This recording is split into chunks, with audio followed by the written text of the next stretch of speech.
Hello and welcome to episode 404 of the Thinking LSAT podcast. I'm Ben Olson. With me is Matt DuMont. Nathan is on vacation. We are at LSATDemon.com and we also do the LSAT Demon Daily podcast. Matt, you just graduated. I did. I am officially Matt DuMont, JD. JD. How do you feel? Since I'm in the midst of bar prep and sort of started that before graduation and afterwards, I feel exhausted, but it feels like I've checked off at least one of the boxes towards my future of being a lawyer. Now I just have the bar exam ahead of me, so it'll be great. Yeah. I did not enjoy studying for or taking the bar exam, but I also do feel like it was a quick, I don't know, it just a couple months and then it was over. Yeah, it feels like a train that I'm already on, and it's like you either hold on or, end up along the side of the tracks. It goes it goes whether you want or not. It is very quick. I started a little bit early in April, but the bar's in July, and that's when it is. And okay, you're either ready for it or you're not. So far, I don't love it. But that's unsurprising because I don't care about a lot of the areas of law that you have to learn. So that is and mainly just rote memorization, right? You're just trying to remember what's the answer to this legal question? Got it. Yep. Well, thanks so much for joining us today. Super glad to be here. Yeah. To our audience, if you have any news or you want to ask any questions, you can do so on our website. That's thinkinglsat.com. This coming Saturday, June 3rd at 10 a.m. Pacific, 1 p.m. Eastern, we're going to have a proctored test. You can sign up for that by going to lsatdemon.com/classes. If you don't have an LSAT Demon account, you can just create a free account and join that proctored exam. And we hope to see you there. Let's jump into this first email.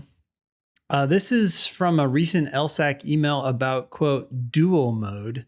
I'm not too sure why they gave it this name, but here is the PSA. And just a little bit of background here. For the longest time, maybe 2 years now, the LSAT has been administered solely online and from your home. Now you can do dual mode, which means you could either continue to take it at home, or you can go into one of their testing centers and take the test still on a computer. It's the exact same format. It's still in Law Hub, right? But you're going to go and take it in a testing center as opposed to at your home. And this is the PSA. Should a student wish to change the mode they initially selected when registering for the test, they will have the opportunity to do so without incurring any fees as long as the change is made by the established deadlines on lsac.org. Okay. I don't know that we need to read. Well, I guess there is something else here. Yeah. Do you want to read this? Yeah, it says, so from lsac.org, if you change your mind about taking the LSAT at a test center, or you are unable to meet the scheduling deadline, you will need to schedule a remote testing session by using ProScheduler.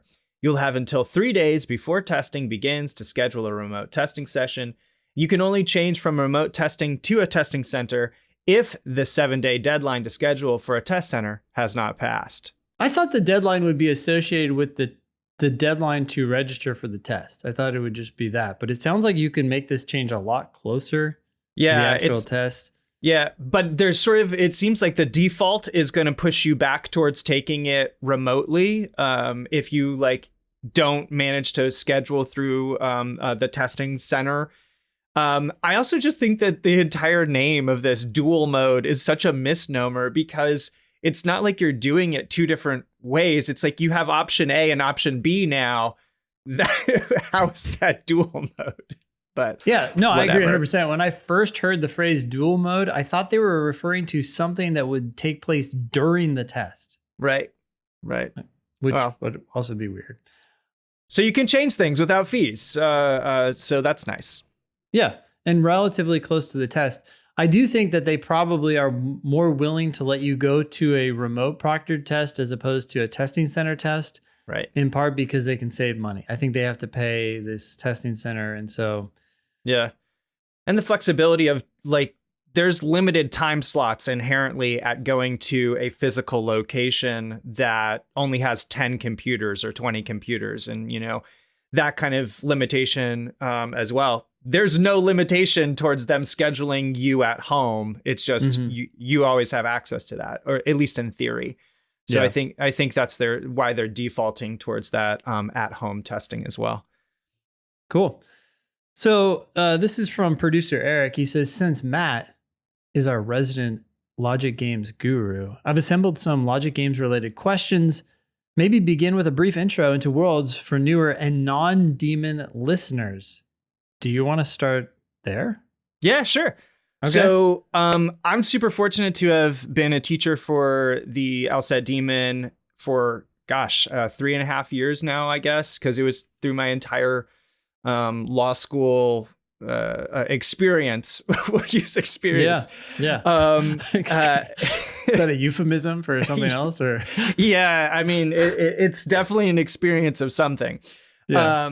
So during that time, I've tutored and taught all the different areas. I've certainly taught reading comp. I've certainly taught logical reasoning. But I really just love games. Everyone, I think, probably has some sort of, like, one of the sections is the one that they gravitate towards the most. I just love logic games. It's my jam. Give me logic games. Like, I remember Nate saying pretty often, like, if you get to the place where logic games are what you want to do while you're waiting for the plane at the airport, that's a good sign. I am that person for sure. I would gladly sit down with new logic games. And I think when the new ones were most recently published, I was like, it's Christmas. It was Christmas in April or whatever it was when we put a new section into the Demon. And I immediately sat down and did that instead of studying for the bar. Yeah. So I love logic games. They're my jam. And so talking about like what worlds are, from my perspective, worlds are the most efficient way to get to all of the answers that they could possibly ask you. A way that I've made the analogy is, if you build worlds, you're doing all the sort of work up front. It's kind of like building the car that you're about to race down the highway in. It's much better if you build the car and then get in it and go 0 to 60. Where if you're continuously sort of like, if you don't do any work up front and you're getting into the questions, you're continuously like rebuilding the car while you're trying to drive it on a particular thing. So it's this very divide and conquer approach that I think is more efficient. It takes less energy and like all those benefits. But realistically, it's like you're taking the rules, you're baking them in so you can't break them into a series of splits, or only one split in some instances. You can bake everything into one template, but you're sort of splitting to incorporate a rule like X goes first, X goes third. Okay, well, you have a split where X is first and X is third. And by that process, you're eliminating the possibility of breaking the rules. If you do that for all the rules, it doesn't matter what question they ask you. They can ask you any number of questions. They could ask you 5 or 100. You would be able to answer all of them in around the same amount of time. And so it's actually a much more efficient way to get through however many questions they're going to ask you.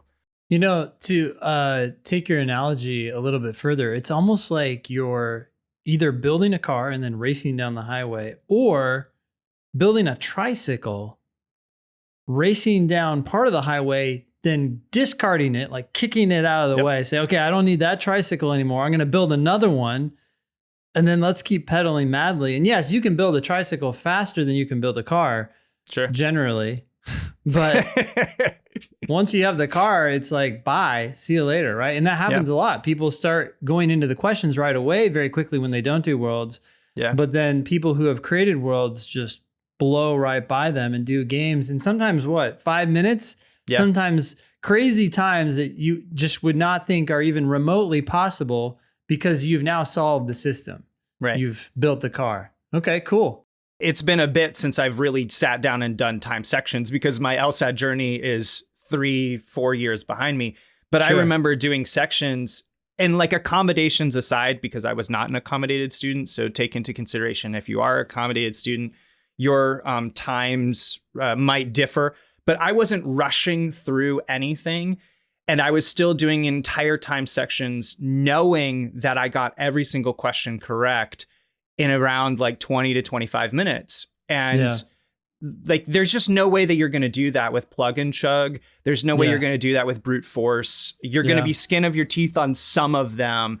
This is it's like the confidence issue. Nate talks about swagger. You both have talked about swagger. Worlds is the answer to gaining swagger. Yeah. Well, you're the boss in the room, right? Yeah. What was I was thinking about something the other day. Oh, we were doing a logical reasoning question. I know we're talking about games, but we were doing a logical reasoning question in class, and it was about the price of airline tickets or something like that.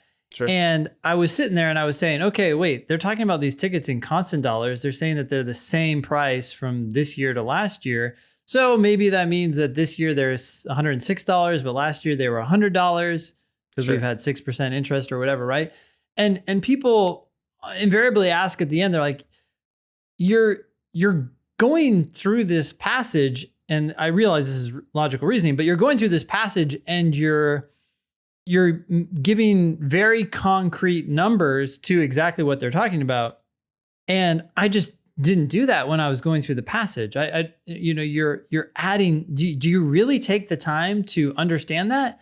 And first of all, I don't think it actually takes that long when you're doing it in your head. Right. But second of all, it allows me to be the expert in the room, just like all attorneys are, on that content, right? It's not like they're going to talk about something later and then I'll be like, well, I'm not exactly sure what they meant by in constant dollars, or, I'm not exactly sure what happened here. It's like, I understand everything about this passage, or in this case, game, and it doesn't matter what you ask me.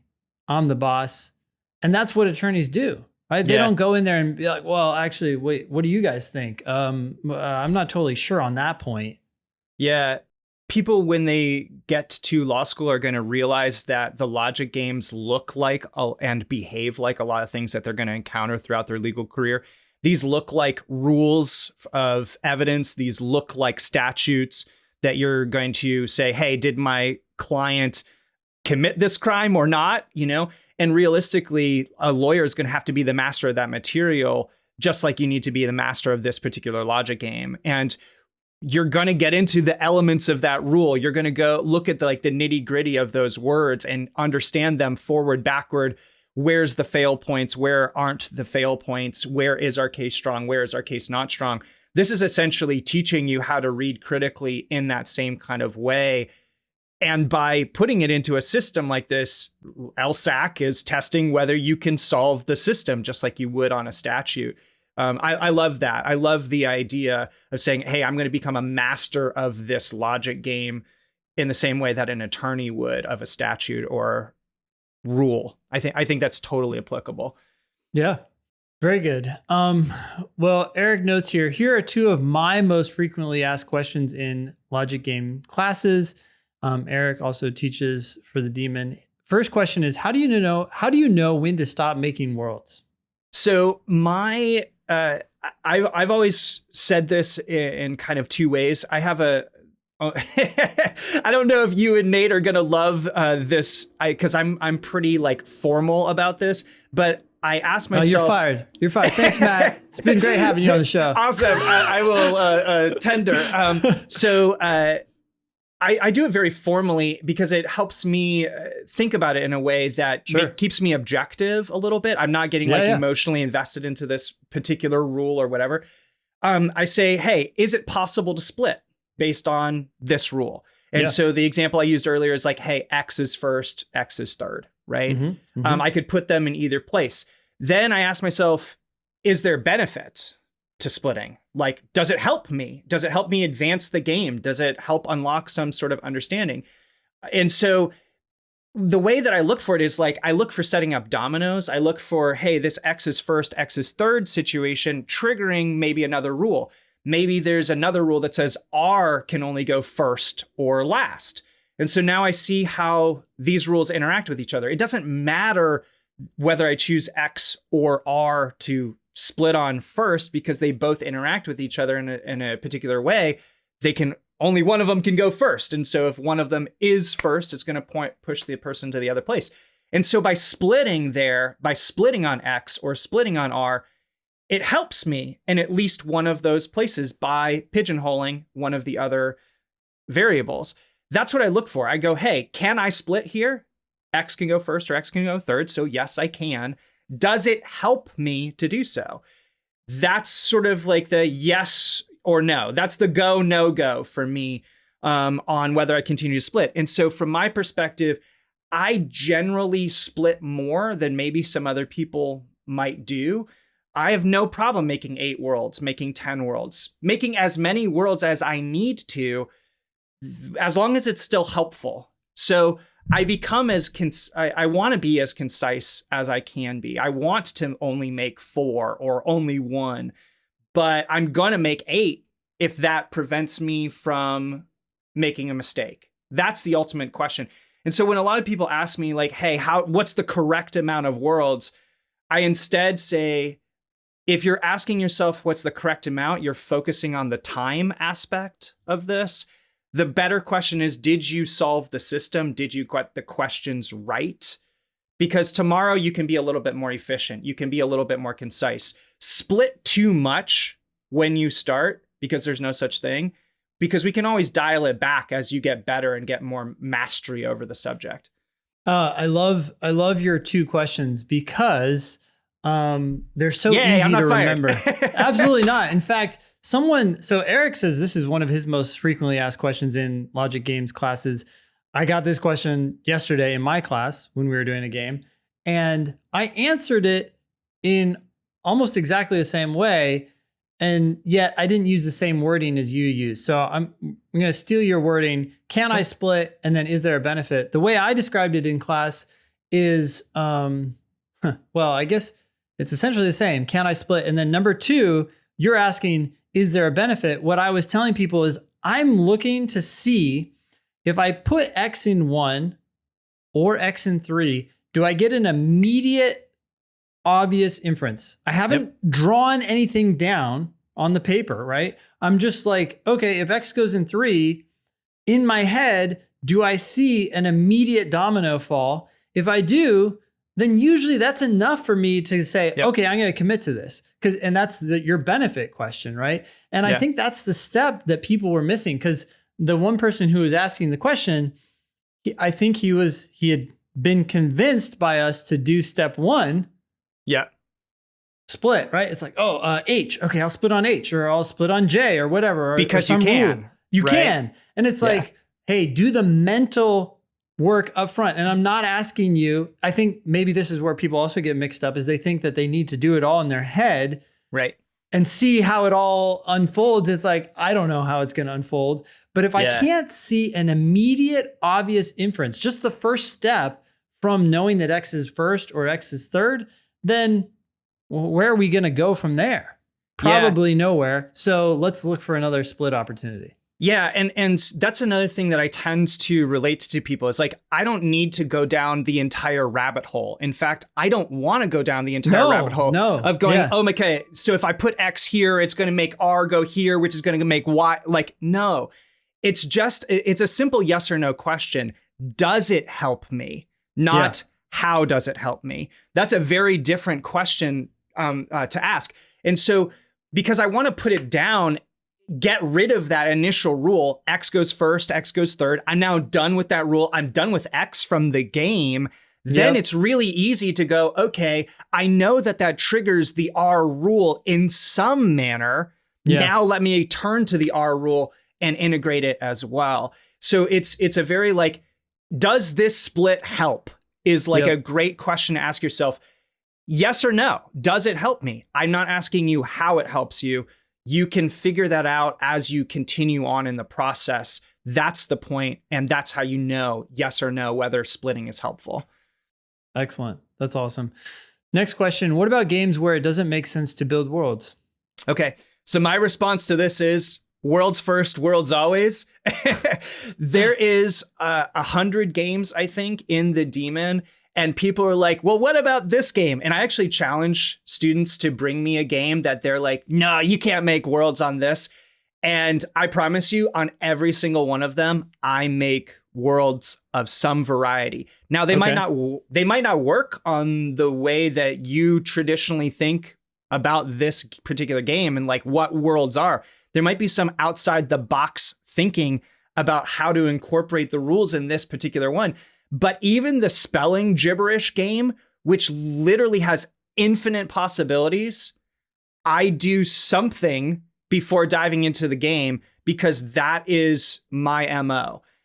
I expect to make worlds before I even turn to the next game. And I do make worlds in some respect, even if it's one rule or two rules. I'm not looking for perfect worlds. I'm not looking for every single variable to be locked down in every single way or whatever. Nebulousness or having some flexibility or floaters is fine. Having one rule left over that is like, I don't see the benefit to actually building out worlds based on that. Or the cost benefit analysis, I have to make 30 worlds for that one rule. Okay, I can keep that one rule in my head. I'm fine with it. So I expect to make worlds on every single game, even if it's only one world and it doesn't look like what you would traditionally call a world. So my answer is worlds always. So part of your answer there, is that some games, maybe it's just one world, but that's still worlds. That's still worlds. You're still baking in the rules. Okay. That's the purpose of worlds. It's baking in the rules so you don't fuck up. Worlds in general can be one world on that particular game. Yeah. All right. Here we have a ask button question. You want to read it? Yeah, sure. So it says, hi, I am new to the Demon and just want to clarify the reasoning for jumping ahead to the quote, if questions. I have caught on to this in the explanations, but it is not something that I've put into practice yet. I normally just go right through them. I'm going to search for a video to find more of an explanation, but thought I would ask here for more info on that. Thanks. So what do you think, Ben? Well, so I think, first of all, let's talk about the rationale behind this. You read the game, you create a diagram with at least one world, maybe more worlds, always. And then you go into the questions, right? And in the vast majority, but not all games, the first question is this, hey, here are 5 scenarios. Which one of these could work with the rules? And I usually do that question first, no matter what. You can just grab a rule and eliminate. Even if you've created worlds, sometimes it's easier just to grab one rule from the list of rules and eliminate answers that don't work. I'm curious what you do there too, but you can cross out 4 answers, pick the remaining answer, and then it kind of confirms that you, 1, understood the rules, and 2, are on the right track.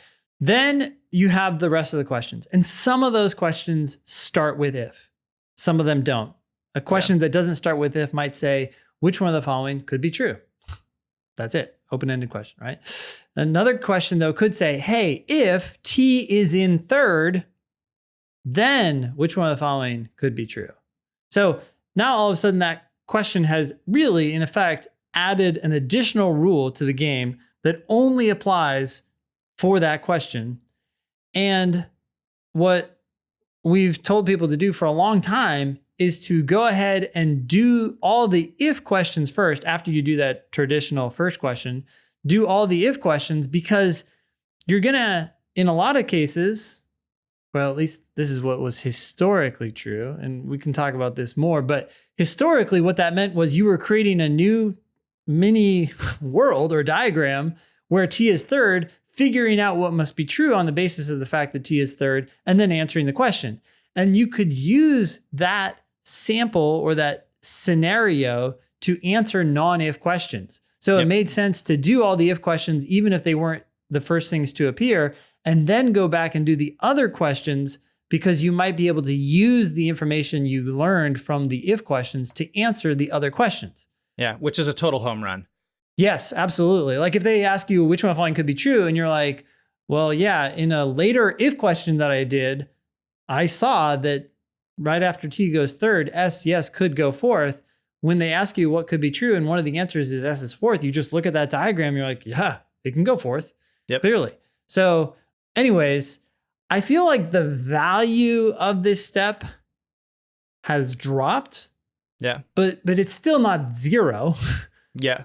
So I just go ahead and do it anyways. But I feel like it's dropped as we've adopted worlds for so many more games. What do you think? Yeah. So I want to double down on the, because you asked about it sort of mid-question and it wasn't sort of in the scope of this ask button question. The first question I do always do first if it is a list question, right? Yeah. And that's which one of the following could be an acceptable list of the musicians in order of performance, et cetera, whatever it is. And I always go back to the rules, and because I treat that question as the pump the brakes question, this is the backstop. It gives me another opportunity to read the rules, make sure that I did understand them from an objective place, and tick off an answer choice because it violates those rules. I do a little step after I get to the correct answer, the one that doesn't violate any of the rules of the game. I find that in my worlds. And I always do that because it takes me like 2 seconds and I'm like, oh, wait, it's this. It's like my third one down on the left. That's the world where this answer choice exists in, because it takes me almost no time, but it also helps me feel like this is where I get a little bit of swagger towards this game. I found that answer in my worlds. It took me no real time to do that. And I feel even more confident that my worlds are correct and I've accomplished what I'm looking for. Very cool. Little thing that I do there. Then I do also do the if questions. I know that you and Nate have gone back and forth about this, and you were kind of like the one who encouraged him to think about this in the first place. And I really did jump on that bandwagon. I always do them first, even if I have amazing like rock star worlds. I have 3 worlds and they're really fully fleshed out with almost no flexibility. I still do the if questions first as a matter of habit and as a matter of like, I don't want to think about whether I should do them first or not. Like I'm just not going to even go down that sort of analysis. I'm just, here's my game plan. I'm sticking to my game plan that is successful, because even if it gives me nothing in this game, it also doesn't cost me anything to go to the if questions first. There's half a second to go. That one is not an if question. What's the next one? You know, so there's almost zero cost. But I think even in the instance that there are worlds and you have them that are awesome, I still do them because I'm continuing to learn how the game is working in a more intuitive way by only focusing on one piece of the pie. I only have to worry about one of the worlds and answer some questions about that. Great. I'm still like, I'm drilling down to that and I'm learning more as I continue, even though I previously solved the system. I still think that there's benefits to that. I still think that you go, oh, I'm gaining familiarity with this. Oh, that's the world that we were just talking about on that if question. It's now also answering this non-if question. I think it breeds familiarity, which is not a zero, like that is greater than zero benefit to me. And so I still do the if questions first, but reasonable minds can differ on that. I do agree that there's less home run, like grand slam, bottom of the ninth, walk-off winning the game of the World Series kind of reward from it. But I still think that there's relatively significant reward by doing them first. Well, there's just to summarize what you're saying in a couple like short clauses, right? There's virtually zero cost. Yeah. But occasional benefit. So just go ahead and do it. Right. Totally. Yeah. You know, it's funny. As you were talking about this, I remember several years ago when we first started talking about doing if questions first. And I remember people actually pointing to, I think it was Princeton Review or it may have been Kaplan. I don't necessarily mean to call them out because I could be wrong about where this came from, but they literally said the opposite. Wherever this source was, it was like, do the must be true questions first. And I was like, are you fucking out of your mind? Those are the questions that literally take people forever. Right. Either you get the game and they're super fast, or you don't get the game and you have to build like 7 scenarios for that one question or whatever. Yeah. And then you start testing the answer choices. It's like, and they're like, well, then, but once you know the answer, you now know something more about the game because you know what must be true. And it's like, well, yeah, Sherlock. But at the same time, you've now like, if questions are easier because they constrain the game more. Let's take baby steps. Like you're moving in the exact opposite direction. So yeah. Anyways, there's bad advice out there. To double down on that, Ben, I think that they completely miss the scope of what the if questions are, which is also something that must be true about the game. Yeah. Like if you start with we're going to start with the non-if questions because it tells you an answer choice. Well, if you start by reading the if clause of a question, you are also learning something that must be true about the game. Yeah. If X goes third, X must be able to go third at some point in this game. Yeah. Period. Yeah. Yeah. Yeah. That's a very good point. Oh my God. So silly. Anyway. Yeah. If questions first, always for me. I don't want to game the system. I'm here to do the game on my terms, my way. That is successful. And so I just always do them first because there's zero downside. And often there is a noted benefit that comes out of it. Very cool. This next email is from Dawn. The subject line is getting to the fourth game. Hello, I've been studying for over a year now. My reading comp and logical reasoning sections have vastly improved to the point where I'm getting wrong at most 5 questions in both of those sections. The same cannot be said for my game section.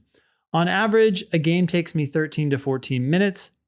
I find myself reaching game 3 with about 7 to 8 minutes left on the clock. I fail to finish game 3 and only accurately answer half of the questions. The fourth game is essentially taken out of the equation and I'm left with just having to do it in review afterwards. My accuracy typically goes like this. Game 1 is perfect. Game 2, 1 question wrong. Game 3, half the questions wrong due to me not reaching them in time. I will be on my 3rd attempt at the LSAT this coming fall. I refuse to take the test again until my games are at an acceptable score range. What do you recommend to get over this plateau? Untimed, I get 1 or 2 questions wrong for the section as a whole. Games are supposedly the easiest to improve, but I feel stuck. So my immediate response of like, what do you recommend to get over this plateau? My suggestion is to come to class. If you're not a live subscriber, there's some cost prohibitiveness there. I understand that. I have some additional suggestions for that, but like come to class, learn how and why we do it, work through with one of the teachers how you're approaching this game, because that kind of thing is going to unlock fundamentals that you're doing wrong.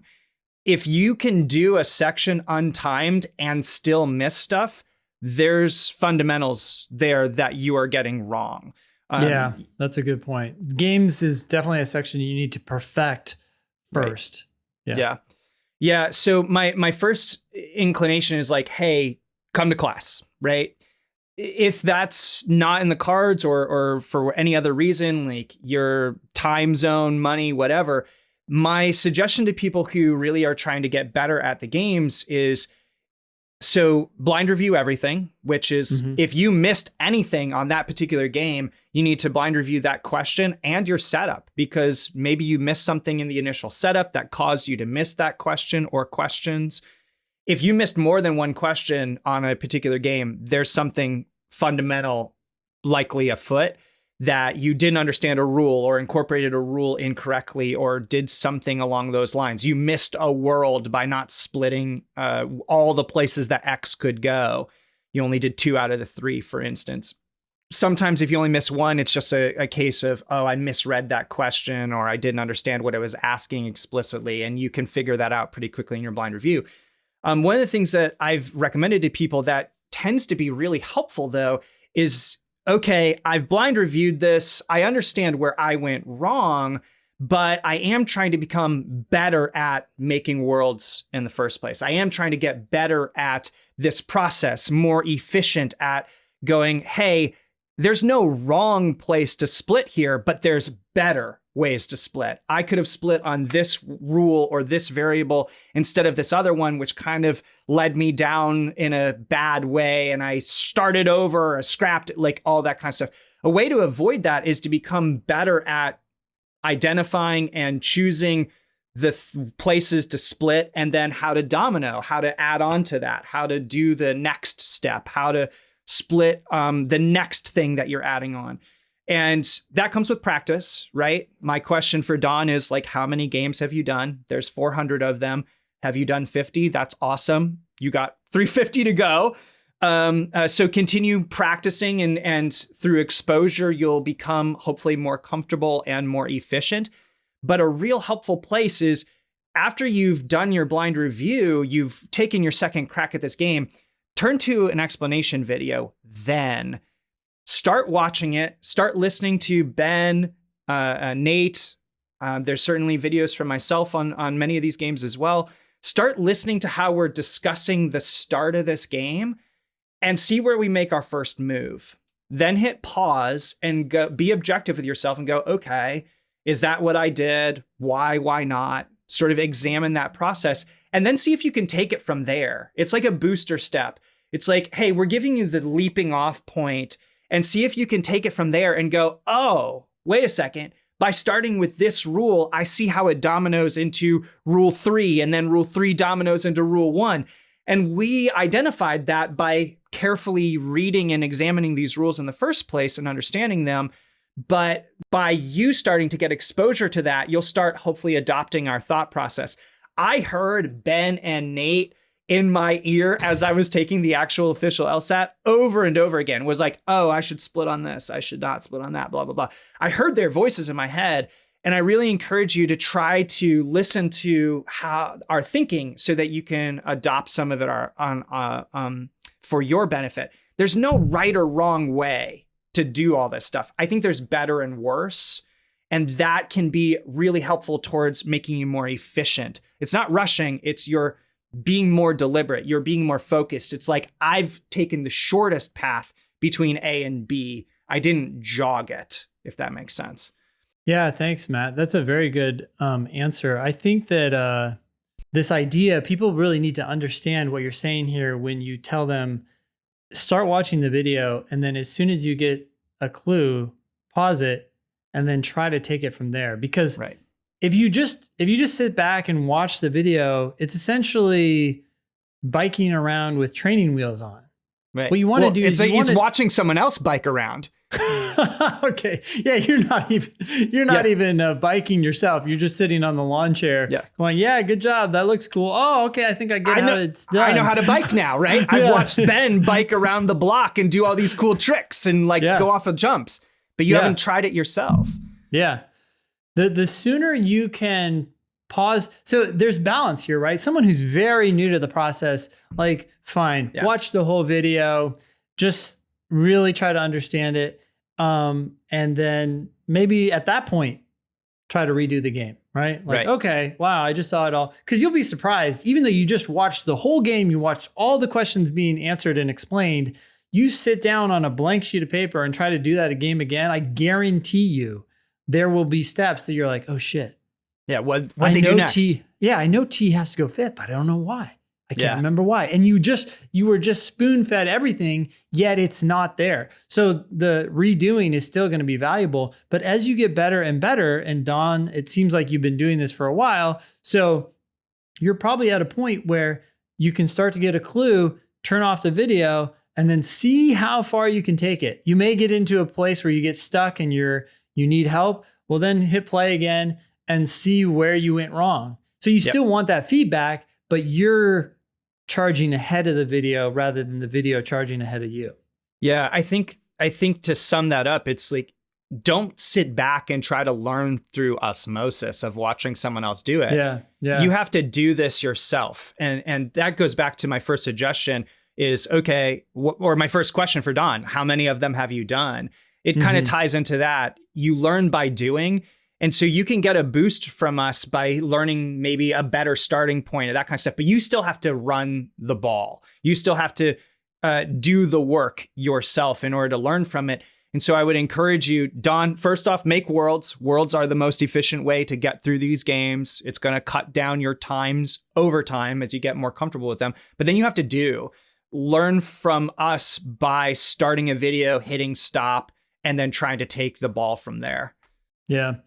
Hey, so as you were talking, I thought of something that Nathan has said a lot. So I'm not sure specifically what prompted me to think that while you were talking, but we talk a lot about redoing games, and when you're redoing them, trying to redo them in a different way. Mm-hmm. So for example, instead of splitting on the basis of H, you split on the basis of W or the basis of the third rule or whatever.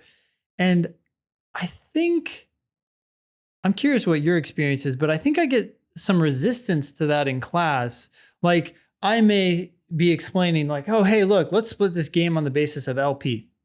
And you get a bunch of people in the chat who are like, well, hey, you know what? I split it on the basis of X and it really worked out well for me. Sure.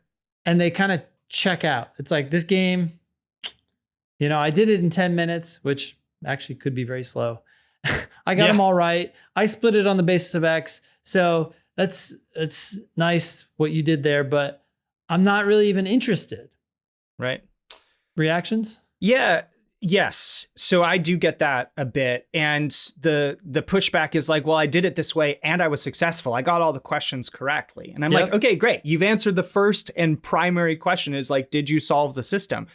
But then I want to ask you, could you have solved it better? Right? Yeah. Like, if you want to get to the fourth game, it's not about rushing in order to get to the fourth game. It's that you crushed game 1, game 2, and game 3 so thoroughly, so efficiently that you get to game 4 with sufficient time to do the game. And in order to do that, you need to do game 1, not just well, you need to do it excellently. You need to do game 2 correctly and excellently. And so many of the questions that I ask my students when we explore that sort of, hey, we could have split on X here, or we could have split on LP. I ask them the question, hey, where did you start and why? I want the why to be answered and be something more than like, oh, well, if it was the first rule or it felt good. I want you to say like, hey, it dominoed this other rule into this third rule. And because of that, I knew that my path was nice and laid out for me. I could see where the game was going, even if I didn't know the total destination. And that seems way more efficient to me. I want it to be purposeful. I would rather someone sit there for 20 seconds doing nothing with their pencil after they've read through the rules and go, hey, okay, let me think about these rules. Rule 3, okay, it's a big block. Great. That can be helpful to split on big blocks sometimes. But I can see how rule 1, rule 2, and rule 4 link together in a really meaningful way. Maybe that's the better place to split from. And my suggestion is try both, see which one gets you to a more efficient or more organized or easier answer intuitively. Through that experience, you'll develop skills towards making that decision in real time later.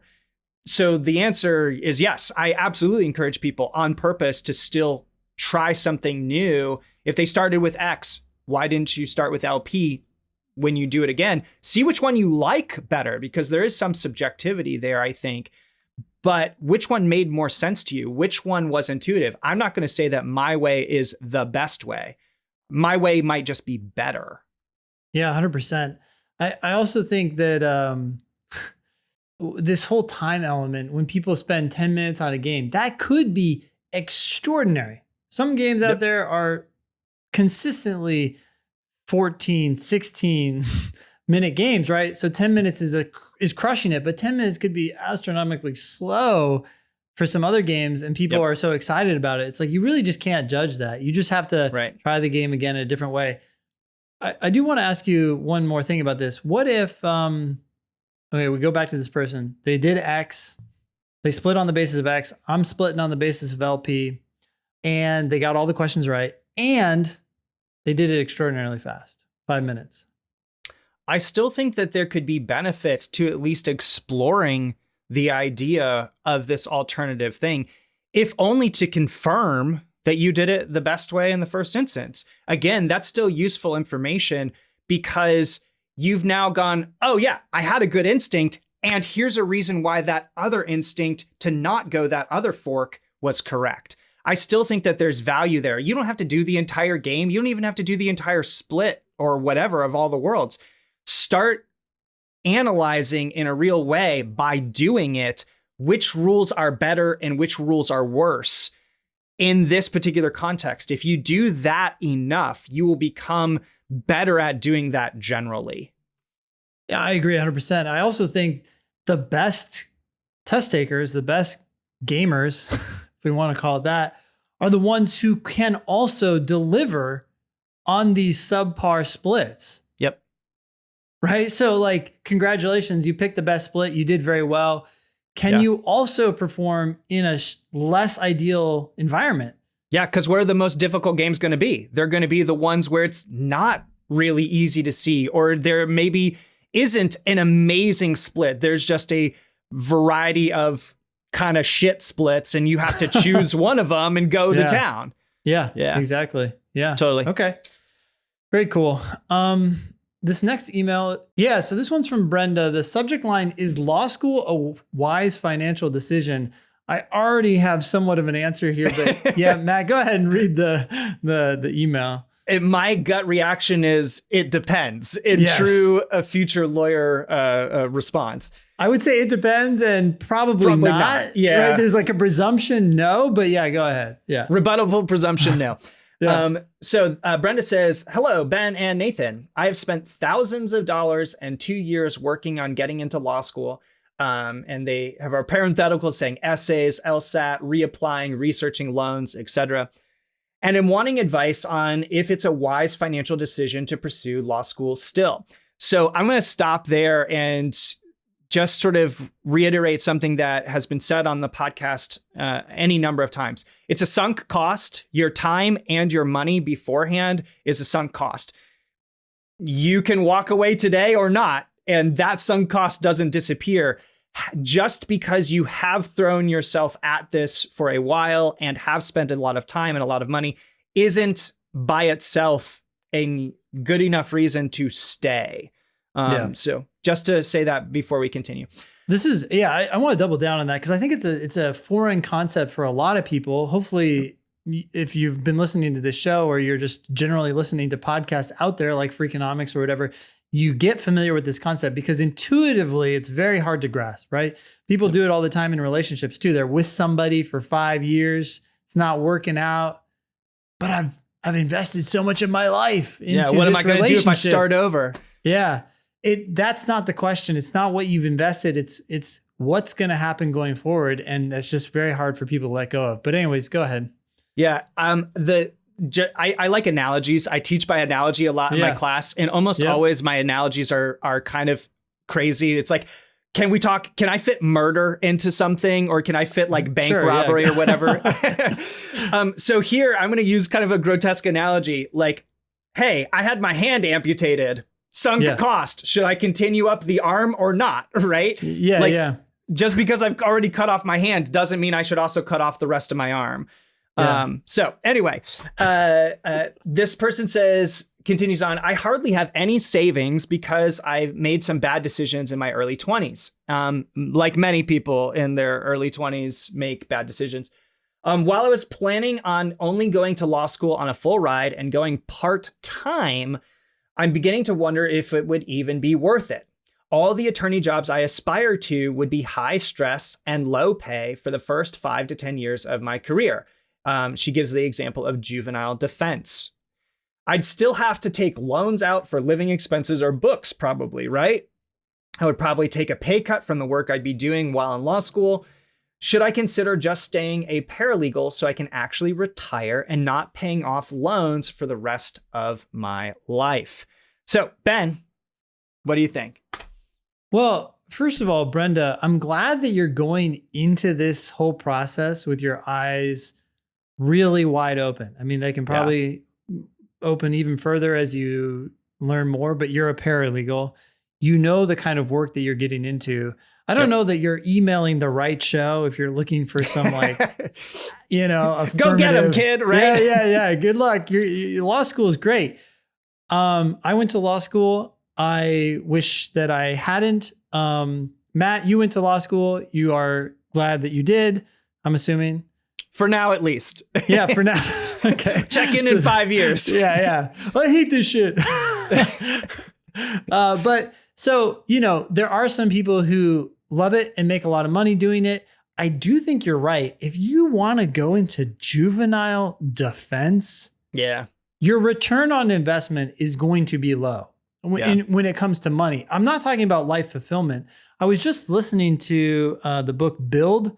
I forgot, who the author is. But anyways, one of the guys who was heading up the first iPod team. And he said that when you're trying to figure out what you want to do in your career, ask yourself first, what do you want to learn?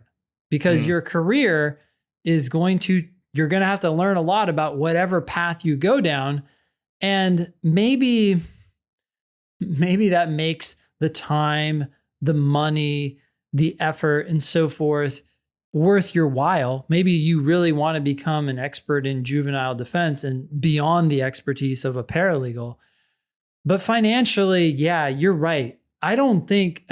You're going to spend a lot of money, even if you go for free, quote, free, like your tuition is free. You're going to pay for fees. You're going to pay for living expenses. You're going to pay for time. Yep. And then you're going to go into juvenile defense. That's probably at the lower end of the bell curve. I have no clue, but I imagine it's $50,000 probably a year. Public defender territory, because there aren't too many, I would say, like firm attorneys that are doing juvenile Where's defense. the money for that, right? Kids don't have money, so then you're depending on rich ass parents to hopefully get those high paying cases that there can't be that many. So if you're going for the money, don't go. Yeah. And I also want to caution this person, because I was concerned even before we got to their potential career choice by something else that I just want to point out. Yeah, go for it. They said that they were planning on going to law school on a full ride and going part-time. And I just want to make you aware, Brenda, that a lot of schools don't give full rides to their part-time programs. Certainly some do. Yeah, some do. Yeah. Many don't give financial aid at all to their full-time people, or their part-time people, because they're expecting you to, they know that you're working, and they're like, well, this person has a job. They don't need financial aid. And so I think you wouldn't, if you do continue to work through law school, you probably wouldn't need like additional loans for your books and your living expenses, because I'm assuming at least that your job would cover those kinds of things. So I think that you probably don't have to worry so much about that loan there, but you might have to worry about what you're paying for law school in the first place. And so definitely do your due diligence towards that. I do agree with Ben. Juvenile defense seems like it's going to be a pretty low end of the pay spectrum. And so you would likely be taking a pay cut to go do that. And so what I want to come back with, I'm ever the optimist my first time on the Thinking LSAT podcast. What I'm going to sort of turn to you and say is, and this is a paraphrase from Sister Act 2 of, do you wake up every day like dreaming about needing to be, and like everything in your life is focused towards being a juvenile defender? Yeah. Or being an attorney in general. Like, do you eat, sleep, and breathe being an attorney or being a juvenile defender? If you're doing this as like a career advancement thing, I think that that's not what's going to happen for you, because you're going to take a pay cut and potentially take on opportunity cost by being out of the workforce in a way for some time, all these kind of things, potentially loans for your tuition. You might just stay a paralegal or go do like volunteer work if you really like have the itch to help kids in these kind of situations, which is really laudable. We need people to do those kind of things. But if you're looking at this from like, hey, monetarily, I want to advance my career, will this do it? Probably not, is my gut reaction. Yeah. Good luck, Brenda. Let us know what you decide. All right. Well, anyways, this next email is from Caleb. The subject line is concerns about my personal brand. So it says, hello, Ben and Nathan. In episode 397, you guys answered a question from an applicant who had issues being waitlisted and rejected by schools, that schools have been attainable with his 179 LSAT and 3.89 GPA. You highlighted this person's personal brand as being where you suspected the issues stemmed from. I'm wondering what advice you'd give me to avoid these same issues. I grew up as a pastor's kid, went to a small Christian college, and have been on staff under my father for the last 8 years. My initial plan was to use how I helped our church navigate necessary changes with COVID and winning a $200,000 audio-visual upgrade giveaway, but now I'm concerned that might come off in a similar way as the other listener you addressed. What advice might you give me in this situation to ensure that my brand doesn't hurt my admissions chances? Thanks. What do you think, Ben? Yeah. So, I mean, religion is always a tough subject to talk about. People have lots of opinions and feelings about religion, but here's where I think the problem comes in. And that is your religious belief system or structure front and center? Right. Or is it simply the backdrop to your professional experience or professional work in terms of what you're doing, right? Like, are you writing this personal statement about winning a $200,000 audio-visual upgrade and focusing on how you did that and the mechanics behind that and the steps and the actions involved? Or I don't even know how to describe it. It's almost like the religious message right seeps in, like, oh, and we did this for this particular reason. And you start dropping in religious terminology and so forth. And I think that's what people get turned off by. I can't remember this particular person's personal statement in episode 397, but I do kind of remember that vibe. Like, religion was front and center and everything was being done to further that end, which, hey, you do you. But I think in an application, you need to focus on what you did and how you executed. Attorneys, right, are hired to represent all sorts of different viewpoints. Yep. You can get away from religion. You can just talk about, hey, you're represented to hire a murderer. That can be seen as a huge asset. Like, oh, this attorney was successful at hiring or defending this murderer or suspected murderer. That's very different than an attorney who comes across as a believer in the murderer. Right. And that the murder was justified. Yeah, and it's okay. Yeah, like, let's not go there, because then you're getting into the merits of the case as opposed to the skills or talents that were used to handle that case, right? I don't know if that makes sense, but that's what I'm trying to convey. Yeah. So I think from my perspective, don't evangelize. Like, yes. Don't get on a soapbox and start talking about the merits of the organization and that kind of stuff.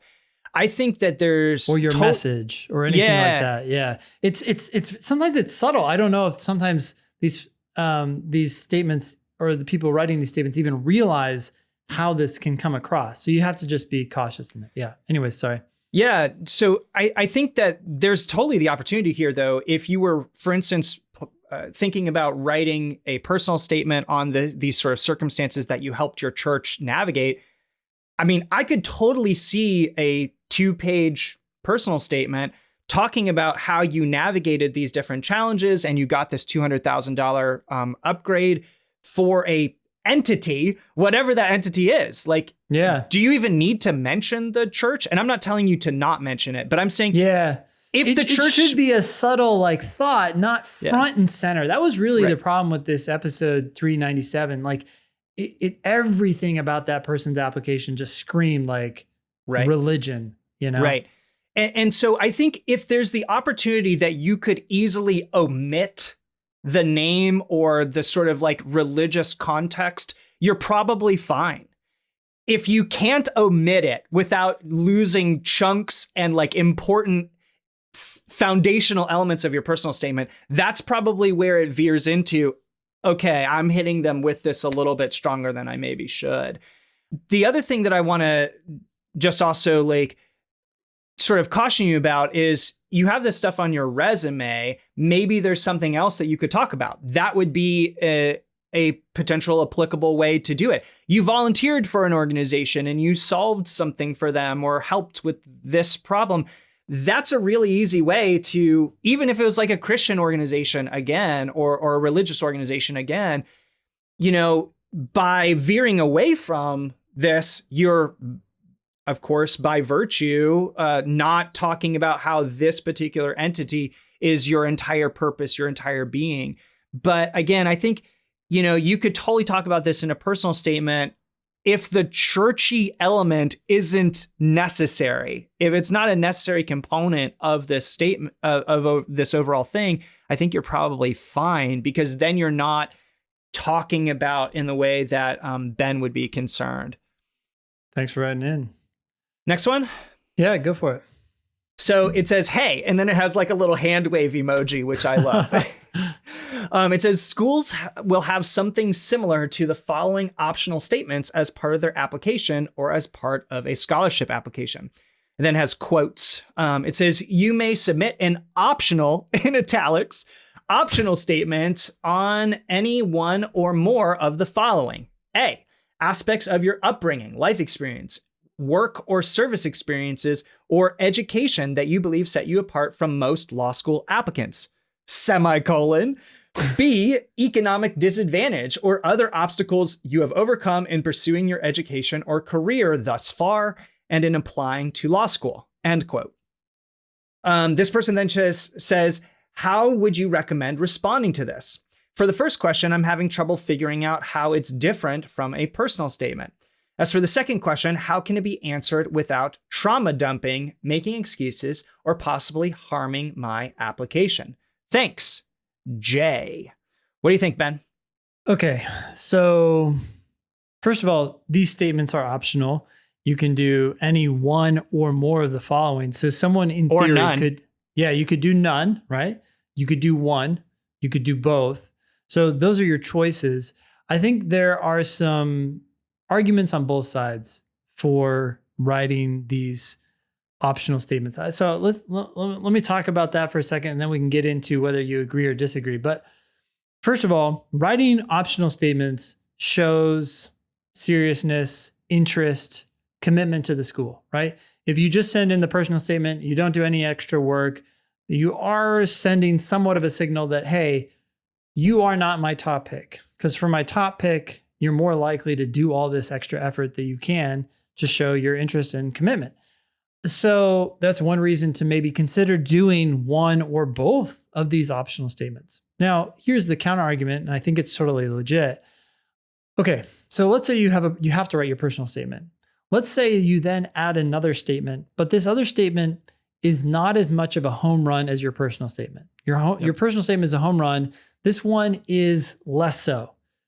What's going to happen? It's not going to be that the admissions officer is going to read your personal statement and then read your optional statement and add that information to your application and increase the value of your application. In fact, what they're most likely going to do is take your two statements, consider the average of those statements, and bring down the quality of what they think of you, right? Your overall brand is now going to drop a little bit.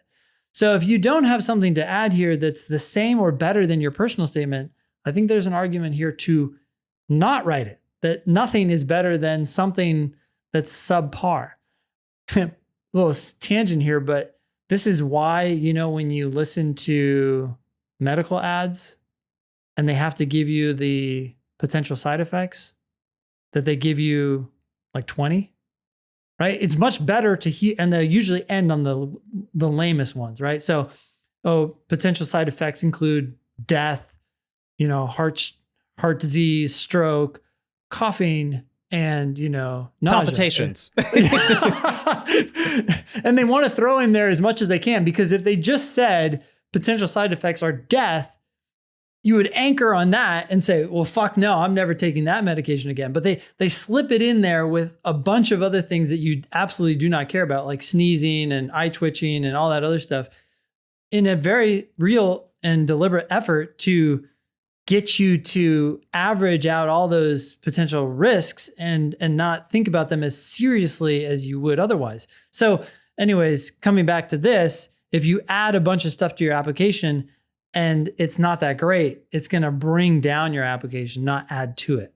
So anyways, with those two counter arguments in mind, do you want to add any arguments or do you want to talk about those two?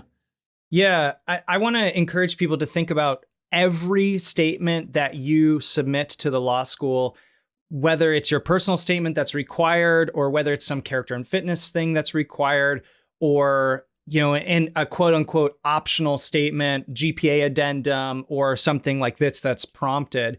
I think you need to look at every single one of them as, does this add? Does this also not detract? Right? Yeah. Every statement is a potential red flag generator for the school. They're going to read it and they're going to go, this person is problematic because they just, for instance, trauma dumped. Or alternatively, you had something completely benign that didn't actually add to your story at all, but there were grammar errors in it. And now they go, this person is a poor writer. That was not your intention at all. And it didn't help you at all. And it, in fact, detracted. So you need to treat all of this very seriously and go, does this add something meaningful? And does it create red flags? If it creates red flags, definitely like fix that or omit doing it. I also want to point out to this person that some places that say things are optional, they're not actually optional. For instance, like saying like why X statements, like why do you want to go to UVA or why do you want to go to Yale? Those are typically considered optional statements, but at some schools, they don't really consider your application, to Ben's point, in the same light, because that optional statement is, yes, it is optional. You don't have to turn it in order for your application to be accepted. But it shows very clearly that you're not interested in that school in the same way that you might be interested in another. And so, for instance, I personally know, at least when I was applying, if you did not supply a YX statement to UVA when you were doing your application, they just took your application and put it on the pile of presumptive rejects because you didn't take that time. Now, there are other schools that have those kind of things, and there's lots of resources out there that talk about them, and be careful about what the internet says and all that kind of stuff. But is this actually optional is a good question to ask yourself and find the answer to. That's some due diligence there. But yeah, I think to this listeners, like, how would you recommend responding to this? And, you know, first off, the first question, like the aspects of your upbringing, life experience, work, or service experience, like there's definitely things in there that are different from a personal statement. A personal statement is you selling your accomplishment at X place or solving Y problem that sort of is demonstrative towards your abilities. That's where the personal statement lives. And so, yeah, that tends to talk about work or service experiences, but you could certainly talk about in this optional, your upbringing or life experiences on a more broad thing of being like, well, I grew up in a rural area. I don't know if that adds to your application, but you shouldn't be talking about that in your personal statement. It's actually, now that we're looking at this more closely, you could write about the aspects of your upbringing or life experiences. That almost seems like an invitation that most people will absolutely fail on. Yep. They're going to start talking about how they wanted to be a lawyer since they were 5. They're going to come across as looking extraordinarily naive and foolish. Yep. It's almost like if I were to write this optional statement, I would write a second personal statement. It's like you got to show yourself killing it at one part of your job. Now show yourself killing it at another part of your job, or some other hobby that you have, but it's recent, it's professional, it looks good. You're a Boy Scout scoutmaster who helped your troop go on some trip that was extraordinary. Track. Yeah, exactly. And this other part too, like that you believe set you apart from most law school applicants. Oh man, it's like inviting people to talk about what they think of themselves. Right. You don't want to go down that path. You know, it sucks. People are really bad at selling themselves, but don't feel bad. I mean, think about it. This is why attorneys, even the best attorneys in the world, hire other attorneys when they have to go to court. Right. Yeah.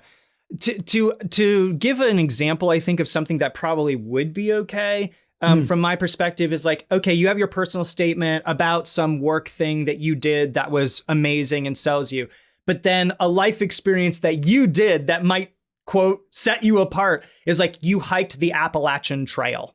Yeah. Awesome. And you could say like, hey, in a paragraph, nice, short and concise, between my junior year and senior year of college, I hiked the Appalachian Trail.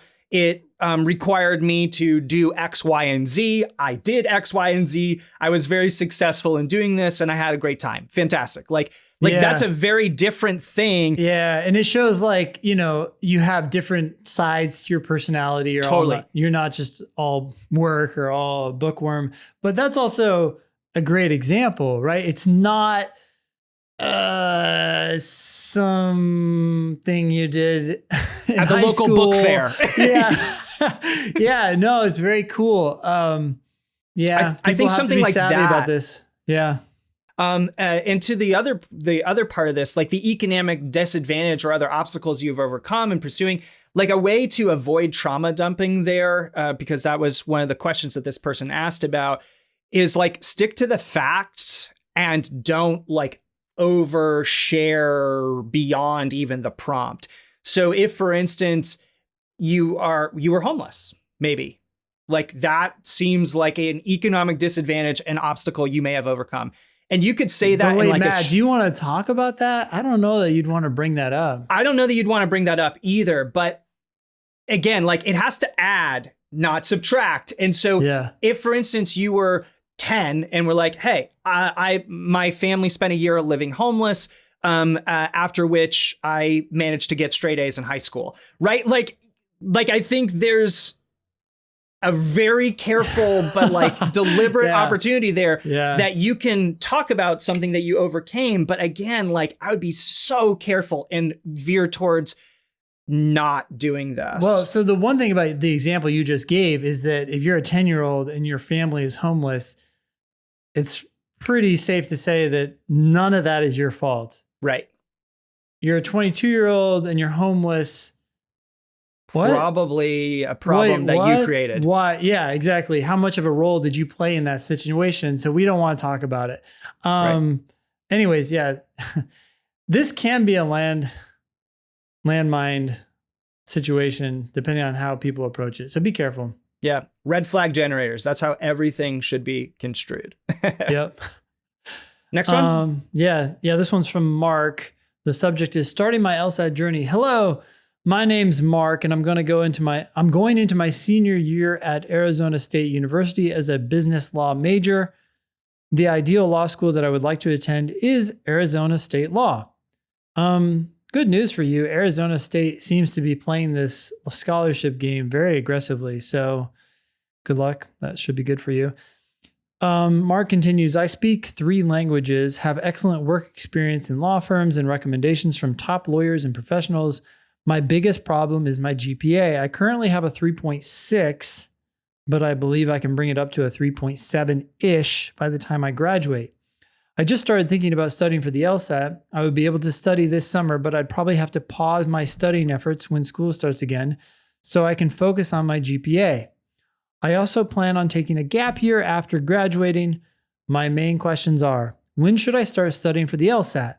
What kind of weight will the non-numerical factors, GPA and LSAT, have on admissions? Wait, so the non-numerical factors, you mean talking outside? About the soft, those recommendations and speaking 3 languages and things like that. Yeah. When should I plan on taking my first LSAT? Thank you. Okay, so Mark, first of all, you need to understand the order of operations. And the order of operations is GLAD. GLAD in GLAD stands for GPA first. The second order of operations is your LSAT, getting the best LSAT score you can get. Then apply broadly and early. And then finally decide whether or not you're going to go to school based on the offers you get. Okay, so that's the GLAD order of operations. And it's an order of operations, which means you need to focus on GPA first. Yeah. And I would say that you don't worry about LSAT until you're graduated. I wouldn't even worry about it this summer. I would consider going to school in the summer because one, school in the summer is cheaper. And two, you can take extra classes before you graduate to potentially bring up your GPA to a 3.8. Yep. And then once you get done with your senior year and you've started to imagine what would happen, Mark, if you got straight A's this summer, you got straight A's next year. That's going to improve your overall GPA, but it's also going to be something you can point to. You can say, look, from my last 2 semesters or 3 semesters, I got straight A's or very close to straight A's. You can put that in an addendum. That's just going to be very good for you because, and by the way, the reason we have this order of operation and the reason that GPA and LSAT are first is because they are the most important factors when it comes to your application. Now, the US News and World Report ranking system was recently upgraded, or I don't know why I said changed. Upgraded. Changed, yeah. It could be downgraded. I really don't know. The jury's still out. Yeah. They were changed. Okay. So for whatever, and GPA and LSAT are weighed less now, but we don't know what that means for admissions. The last episode went into that actually, and it's very possible that maybe GPA and LSAT become more important. We really don't know. But the point is that when it comes to your application, it's very hard to see how soft factors can, even if schools wanted them to have an impact, can have the impact that numbers do and will probably still have.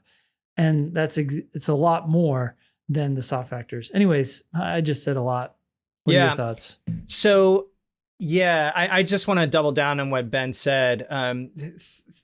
You say here, I currently have a 3.6, but I believe I can bring it up to a 3.7-ish. I just did a little bit of an experiment. And granted, I went to lsatdemon.com/scholarships.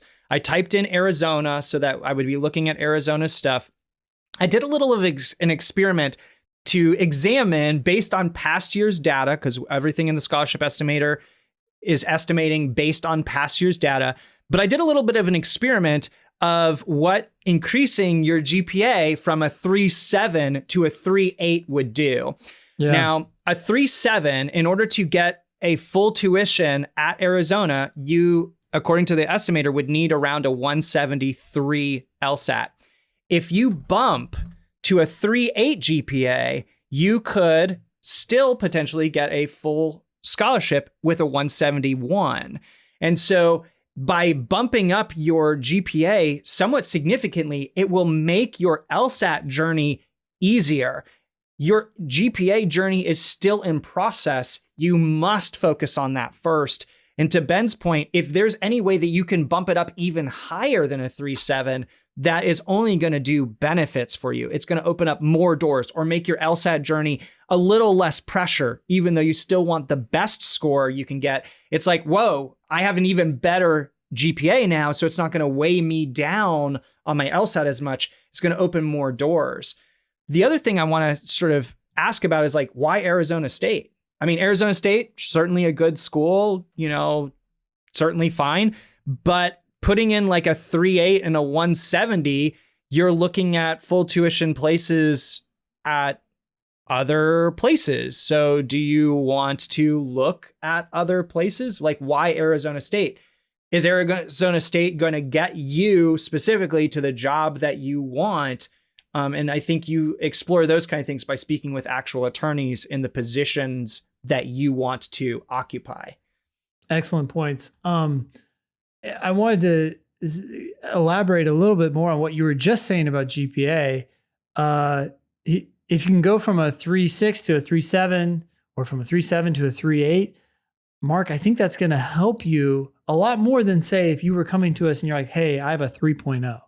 If you have a 3.0, we'd say, hey, do everything you can to bring up your GPA. But going from a 3.0 to a 3.2 or even a 3.3, you're still below the 25th percentile or the pretty 50th significantly percentile. Still. Yeah, for all these schools. So how much of an impact is that going to have? But you're right in the you're right in the middle there for so many of these schools that as you Yeah. go from 3.6 to 3.7 or from 3.7 to 3.8, you're There's moving astronomical above. differences. Yeah.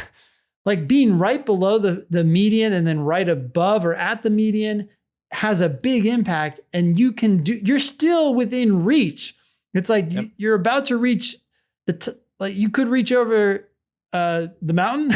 Like keep going. Like the effort could be worth it. There's a huge potential marginal benefit that wouldn't be the case if your score or GPA were a lot lower. And as you were talking about applying to more schools, Matt, it made me think of the third step in the GLAD order of operations, Yep. right? Apply broadly and apply early. And then it made me think of the acronym itself, right? We came up with that acronym simply because it nicely fits GPA, LSAT, apply, and then decide. But the reality is we want you to be glad. We're not recommending these steps in a vacuum. You do these things, that gives you options, and that's where you can really start to become happy, right? If you narrow yourself to Arizona State and that's your only choice, well, then you have to also then just either take what they offer you or walk away. Right. Give yourself more options. It seems like Mark may have done the D part of GLAD first in this, which again, you're not going to know your value if you only apply to Arizona State. You're not going to be able to negotiate with them, with other schools, even if it is your number one, if you don't apply to other schools like UCLA or USC. And like, sure, Arizona's great, Arizona State is great, but have you considered UCLA or University of California, Irvine? Like, both of those are competitive or better than Arizona State University. Like, you want to apply to them anyway, even if your ultimate goal is Arizona State. And they might offer you something amazing, and Arizona State kind of goes, you're fine. You went to our undergrad. We kind of want to pull in people from a broader demographic. You won't know any of that thinking process behind their decision making. And you might get like a 2/3 scholarship to Arizona State, but full price to UCI. You might get full scholarship to University of California, Irvine as a very competitive school. And if you don't apply there, if you don't throw your hat into those rings, you're never going to know. So I think this has been said on the podcast, you miss every shot you don't take, right? Yeah. You need to cast a broader net, even if your ultimate goal is Arizona State, because it will only help you know your value better as well. Yeah. Yeah. Excellent. This next email is from Jay. The subject is partial scholarship at Dream School or full ride at another good school. Okay. Cool. You want to read it? Yep. It says, "Hi, Ben and Nate. I used LSAT Demon last November to April, and after I received an embarrassing 138 on the October 2022 LSAT. So I just want to stop there and say, hey, a 138 on the official is not awesome. But if, for instance, you went into that with, it's definitely not awesome. It's not going to get you into a single law school. Yeah. But if that's like where you're starting, for instance, or you, for instance, went and took this test without any meaningful prep, a 138 it's not great, but it's just a starting point. And I don't want anybody to beat themselves up over a 138. We've had plenty of people go from 138 to 160s or above. And so that's not prohibitive. I think it's misguided to take the test when you're clearly not ready, but that's not necessarily like embarrassing. And I don't want anybody to chastise themselves just because they've had a 138 somewhere. He then says, I retook it recently in April and received a 167. That is great. What an amazing life change right there. I know. Wow. Like not going into any law school and potentially being admitted to law schools in like the top 20, like 167 is a great score. A whopping 29-point increase. Yeah, totally. My dream school is University of Michigan Law, and my score lands me in their 25th to 50th percentile. I decided to try studying again for the LSAT again to see if I could up my score a bit more for a better chance at acceptance. That was my first response, was like, hey, have you gotten greedy? You got 29 points. Can we aim for 35? Like, can you get over the hump to 170s and that kind of stuff? Because that will open up. Go ahead, Ben. Oh, no. Yeah, I totally agree. The same reaction. And I also think this ties back into our discussion of sunk costs. Yep. This is the kind of thing where a lot of people say, I've spent a ton of time. I got 29 points. I just got to take it already. I got to move on. Yeah. That has nothing to do with what you're going to do going forward. Yep. Can you spend a little more time? Because the idea of sunk costs is you don't make decisions based on what you've done. You make decisions based on what you're going to do and the benefit you get from it. And that's exactly what Jay is doing here. And I love it. Because Jay, so many other people in your position would say 29 points, mic drop, fuck the world, I am done, right? Yep. And it's like, don't think about that. You're at a 167. Yep. If you go up, if you study for a little bit more, month, 2 months, maybe you can go up 4 points, even 2 points, even 1 point. You're at that place, just like Mark was just at the place with GPA, where incremental changes in your LSAT score are going to have dramatic effects on where you can go to school, because now you're inching above these medians that before you were below. Anyways. Totally. Yeah, all those things. It's like 167 is where you're at now. What's your journey forward? The journey behind you is in the past. It's just like you have to focus on where you are now on this particular LR question. The ones you've already answered are gone. They're done. You've already accomplished those. So fantastic, amazing. Go ahead. I'm just going to say one more thing so people can really get their minds around this. Jay, let's call this 167 your cold diagnostic. Yep. Because for all intents and purposes, you are at 169 now. Why not just say, this is my cold diagnostic. What do I want to do with it? Well, the sky's the limit. So yeah. So 170 is the next stop. Totally. Yep. Yeah. Yep. Okay. So this person said, I started to PT in the low 170s. Fucking amazing. Amazing. Yep. I can't awesome. However, even with a 170 to 180, I only get a partial scholarship to Michigan. I'm assuming that Jay's taking a look at the scholarship estimator that we were just talking about. And yes, it is an estimator. It's probably, for whatever reason, maybe your GPA is holding you back a bit or something else. It says, in fact, that's the next sentence. He says, my GPA on LSAC is a 3.19, making me a splitter. Michigan is said to be splitter friendly T14, but scholarship wise, I'm bound to only get a partial scholarship with my current 167 and higher. So maybe, like, potentially if you show up with a 178 and for whatever reason they need like 178 on the first day of admissions, they might look at that and go, we really want to focus on getting our LSAT. You don't know what they're going to offer you specifically until you actually apply and see what the offers are, and then see what the negotiation entails. Like maybe you get 3/4, but you also have a really good scholarship to University of Chicago. And you're like, hey, I really want to go to Michigan, but University of Chicago has this going on. And they go, hey, we really want to buy you full offer, right? So just because the scholarship estimator is saying this, just because your initial offer might actually be a partial scholarship, it's not done until you sign the line. So just keep that in mind, Jay. So it says, but some other schools seem to give full rides with my stats. I understand the emphasis on, quote, don't pay for law school, but I would like to know if you guys would take a partial ride from your dream school or a full ride at another school. Sincerely, Jay. What do you think, Ben?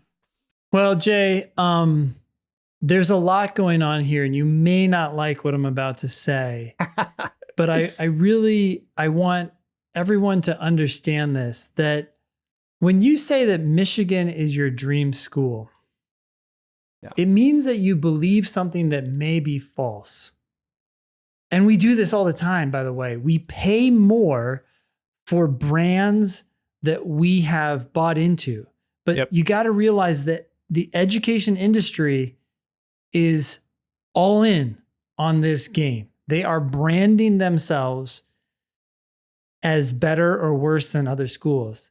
But whether or not a school is actually better or worse is not really known. When you really look into, hey, do kids who go to these schools get better jobs or not get better jobs because they went to that school, it appears actually that it's not the case, that it's the kind of people who could have gotten into that school are the kind of people who get the jobs that are better paying or whatever.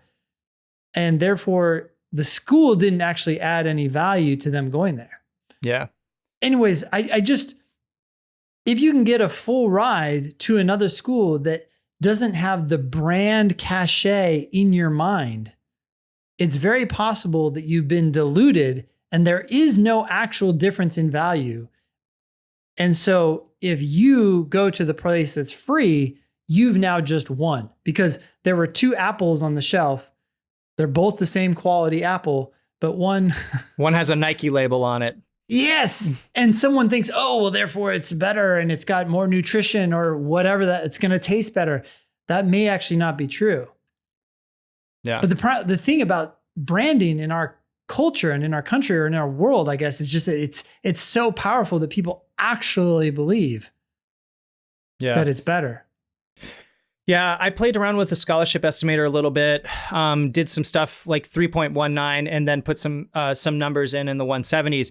And you could definitely get full rides to other places that are not far off from Michigan, both geographically or ranking wise. For instance, with a 175, Ohio State, which is the best school in Ohio.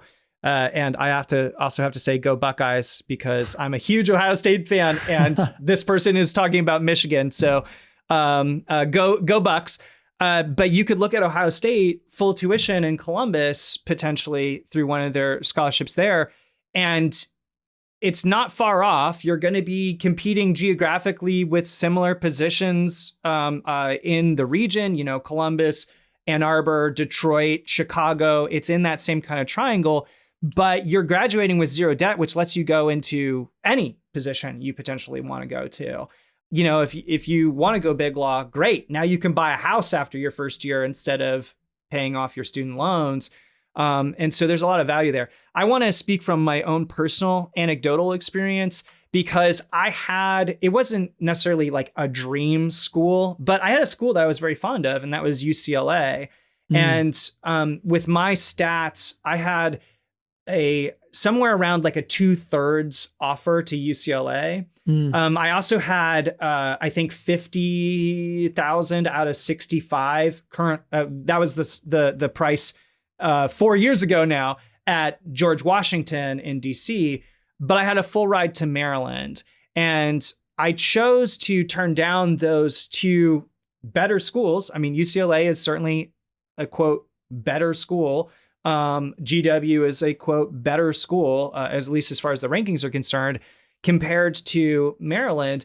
And I went to Maryland as a scholarship kid and excelled there. Like there's some real value towards being one of the people that the school invests their monopoly money in. That the school says, hey, this person is coming in and is probably going to be a rock star here or in their legal career, whatever. They line up opportunities. They want to make sure that you're successful so that they get the return on investment that they're putting in on you. And so I got invited to things that my peers were not. I got invited to opportunities that my peers were not. And I did graduate towards the top of my class. I am going on to clerk on the Supreme Court of Maryland in like 3 months. And to Ben's point about these like being just different apples on the shelf, I'm currently studying for the bar. The law that I'm studying is the exact same as everyone else who's currently studying for the UBE. It is no different. We have the same books. We have the same nonsense that we have to be competent at. Because law schools, yes, it might be a different teacher. It might be a different peer that's sitting next to you. Sure. But the law is the same pretty much everywhere, because it's all based on the same documents and based on the same court rulings from the appellate courts or the Supreme Court. And so what is the true difference between going to Michigan and going to Ohio State? if you don't have a really concrete answer, like Michigan offers this opportunity that nowhere else does, what is the actual value of going to Michigan versus going to this lower ranked school? And I'm not sure that there is one. Yeah. I mean, you just want to make sure you're not getting swept up into the same marketing hype that everyone else is, right? Yeah. When you dig into some of this research, there is even some suggestion that maybe these higher schools, and then this is not necessarily applicable to law schools, I don't know for sure, but this is, my point is more that these waters are muddy, that some of these higher ranked schools are actually worse. Yeah. Because the professors are focused on research, they don't give a shit about you. Yep. And so you've just ironically paid more for something that appears more valuable, but is actually less valuable. Yeah. So anyways. A perfect epitome of that is Yale Law School, which is perennially number one. Now it's tied for number one with Stanford. Woo. Yeah. But if you look on the above the law outcomes for Yale, sometimes it's not even in the top 10. Now, interesting. Like there's different instances of that. Harvard is another good example. Sometimes Harvard is like in the teens as far as the job outcomes towards what these are. Yes, there are amazing people that come out of Harvard, Supreme Court justices and politicians and big law attorneys, but there's also 500 people in that each class. And so is every single person exceptional? Of course not. Yeah. And so there might be some real value of being number one in your class at Boston University compared to being in the sea of masses of people coming out of Harvard. And so if you're really looking at Michigan law, what's the point? And do you actually get that benefit? Could you get an even better benefit along with a $0 price tag, which I highly recommend? So both Jay and Mark seem to be doing D first, right? They're doing D GLA. Seems like it. Yeah. Well, great. If you want to be LSAT famous, please ask questions or share news with us at thinkinglsat.com. If you have questions about the LSAT Demon, you can email help@thinkinglsat.com. You can also check out our other podcast, LSAT Demon Daily. Matt, thanks so much for filling in for Nate and coming on the show. It's my pleasure. Great to hear your thoughts and to talk so much about games. Honestly, I think that's going to be the primary benefit of this show. That was episode 404 of the Thinking LSAT podcast. Thanks all y'all for listening. Nice knowing ya. Don't pay for law school.